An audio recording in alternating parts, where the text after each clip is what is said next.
بسم اللہ الرحمن الرحیم۔ محترم ناظرین، السلام علیکم۔ ایک یہودی کو رسول خدا صلی اللہ علیہ وآلہ وسلم سے چند دینار قرض واپس لینا تھا۔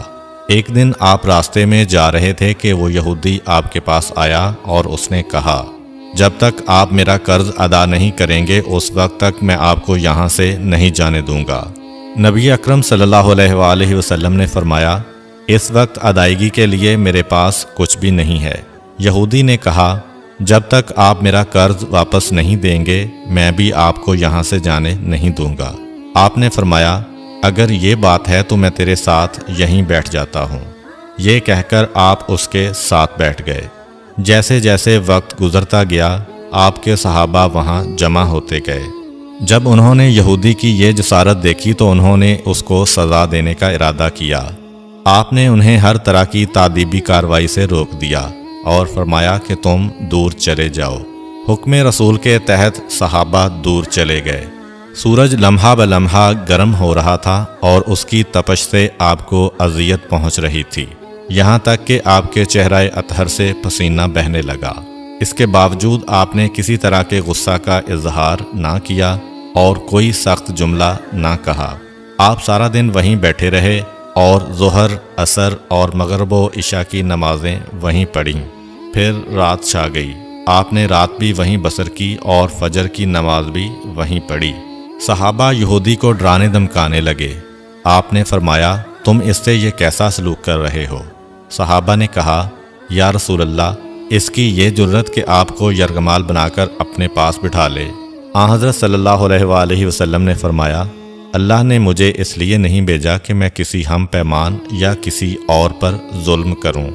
جب دن چڑھا تو یہودی نے کلمہ اسلام پڑھتے ہوئے کہا، اشہد ان لا الہ الا اللہ و اشہد ان محمدً عبدہ و رسولہ۔ میں اپنی دولت کا ایک حصہ راہ خدا میں دیتا ہوں۔ میں نے آپ کو اس لیے نہیں روکا تھا کہ میں آپ کی توہین کروں۔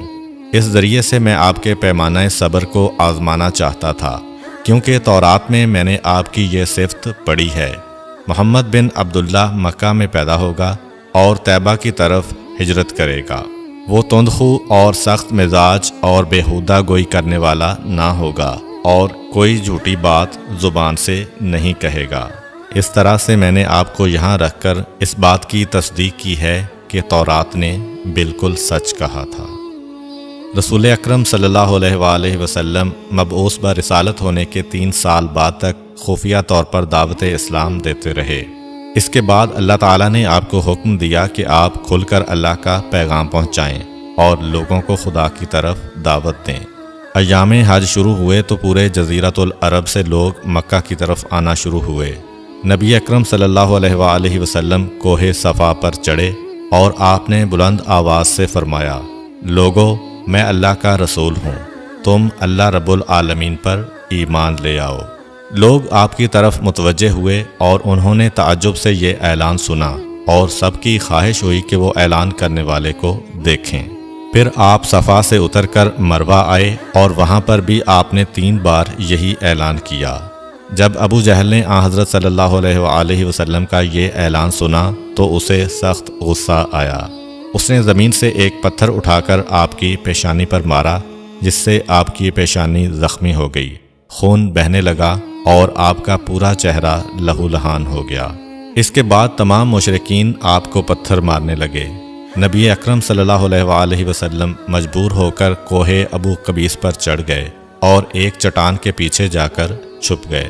مشرکین نے بھی آپ کا تعاقب کیا لیکن آپ انہیں کہیں دکھائی نہ دیے۔ ناکام و نامراد ہو کر انہیں واپس آنا پڑا۔ اسی اثناء میں ایک شخص نے حضرت علی علیہ السلام کو اس واقعہ کی اطلاع دی اور کہا کہ میرا خیال یہ ہے کہ محمد مارے جا چکے ہیں، نعوذ باللہ۔ یہ سن کر حضرت علی علیہ السلام کو شدید دکھ ہوا اور آپ ام المومنین حضرت خدیجہ الکبریٰ سلام اللہ علیہ کے پاس آئے اور ان سے کہا، میں نے سنا ہے کہ مشرکین نے رسول خدا صلی اللہ علیہ وآلہ وسلم پر سنگ باری کی ہے اور بعض لوگوں کا یہ گمان ہے کہ نبی اکرم شہید ہو گئے ہیں۔ آپ روٹی پانی اٹھائیں اور میرے ساتھ انہیں تلاش کرنے کے لیے چلیں، ممکن ہے ہمیں ان کا کہیں نشان مل جائے۔ آپ وادی پر نظر رکھیں اور میں پہاڑ کے دامن میں آپ صلی اللہ علیہ وآلہ وسلم کو تلاش کرتا ہوں۔ آپ روتے ہوئے آگے بڑھے اور آپ کہہ رہے تھے، یا رسول اللہ، ہمیں جواب دیں، آپ کہاں ہیں؟ میری روح آپ پر قربان، آپ کس وادی میں بھوکے پیاسے ہیں؟ آپ نے مجھے اپنے ساتھ کیوں نہ لیا تھا؟ حضرت خدیجہ رو رو کر فریاد کر رہی تھیں، کوئی ہے جو نبی مصطفیٰ کی مجھے خبر دے؟ کیا کسی نے انہیں دیکھا ہے جو مجھے ان کے متعلق بتلائے؟ اس وقت جبریل امین علیہ السلام رسول خدا صلی اللہ علیہ وآلہ وسلم پر نازل ہوئے۔ ان کے پیچھے ملائکہ کی بہت سی صفیں تھیں۔ انہوں نے حضرت صلی اللہ علیہ وآلہ وسلم سے کہا، خداوند جبار نے ہمیں آپ کے فرمان کی تعمیل کے لیے بھیجا ہے۔ اگر آپ چاہیں تو ہم اس قوم کو تباہ کر دیں گے اور ان کا دنیا میں کہیں نام و نشان تک دکھائی نہ دے گا۔ رحمت للعالمین نے فرمایا، میں نبی رحمت بنا کر بھیجا گیا ہوں، میں عذاب و انتقام کا حامی نہیں ہوں۔ پروردگار میری قوم کو معاف کر دے، وہ مجھے جانتے نہیں ہیں۔ جبریل امین علیہ السلام نے حضرت صلی اللہ علیہ وآلہ وسلم سے کہا، خدیجہ سلام اللہ علیہا آپ کو تلاش کر رہی ہیں۔ خدیجہ کے رونے نے آسمان کے فرشتوں کو رلا دیا ہے۔ آپ انہیں جواب دیں، خدا کی طرف سے اور ہماری طرف سے انہیں سلام پہنچائیں اور انہیں جنت کی بشارت دیں۔ نبی اکرم صلی اللہ علیہ وآلہ وسلم نے خدیجہ و علی کو صدا دی اور انہیں اپنے پاس بلایا۔ دونوں شخصیات آپ کی خدمت میں حاضر ہوئیں۔ انہوں نے آپ کی پیشانی پر پٹی باندھی اور گھر لے آئے۔ جب مشرکین کو معلوم ہوا کہ نبی اکرم صلی اللہ علیہ وآلہ وسلم اپنے گھر آ چکے ہیں تو انہوں نے گھر کا محاصرہ کر لیا اور سنگ باری شروع کر دی۔ حضرت علی علیہ السلام اور حضرت خدیجہ سلام اللہ علیہا آپ کا دفاع کرنے لگے۔ جب سنگ باری میں معمولی سا وقفہ ہوا تو حضرت خدیجہ گھر سے نکلیں اور انہوں نے چیخ کر کہا، فرزندان قریش، کیا تم سے حیا رخصت ہو گئی ہے؟ تم اپنے قبیلہ کی معزز اور محترم خاتون کے گھر پر سنگ باری کرنے لگے ہو۔ اگر تمہیں خدا کا خوف نہیں ہے تو دوسرے لوگوں کو اپنے اوپر ہنسنے کا موقع نہ دو اور اپنے لیے ہمیشہ کی ذلت و بدنامی تو نہ خریدو۔ جب مشرکین نے حضرت خدیجہ سلام اللہ علیہا کی گفتگو سنی تو ندامت کے مارے ان کے سر جھک گئے اور وہ شرمندہ ہو کر اپنے گھروں کو چلے گئے۔ نبی اکرم صلی اللہ علیہ وآلہ وسلم نے دعوت اسلام کا آغاز ان روح فرسا واقعات کے ساتھ کیا تھا۔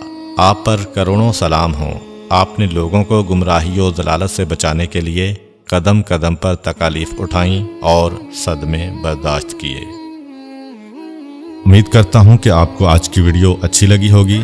اگر آپ کو ہماری ویڈیو اچھی لگی ہے تو ویڈیو کو لائک کریں اور مزید اس طرح کی ویڈیوز دیکھنے کے لیے ہمارا چینل سبسکرائب کر لیں۔ ملتے ہیں نیکسٹ ویڈیو میں، اجازت دیجیے، اللہ حافظ۔